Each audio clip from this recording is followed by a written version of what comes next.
اهلا بيك في انجليزي رايح جاي قاموس الشعب فيديو جديد. These shoes are sick. These shoes are sick.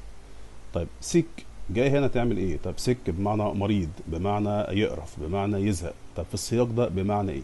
ده نموذج لكلمات سلبية بتلاقيها بمعنى ايجابي في بعض الجمل او بعض طرق الكلام في اللغة الانجليزية. These shoes are sick هنا بمعنى الشوز ده جامد، عاجبني جدا. These shoes are sick. طيب stupid. stupid بمعنى غبي.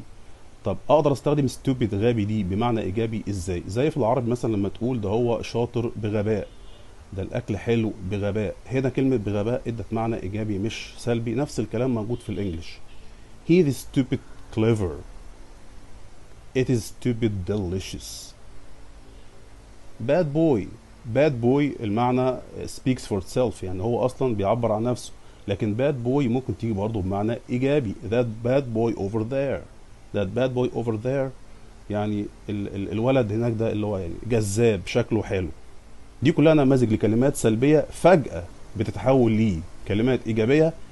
دي كانت نقطة في بحر من اللغة الإنجليزية. هنكمل إن شاء الله في سلاسل تانية. تابعني في اللي جاي ولايك معاك. Thank you for watching.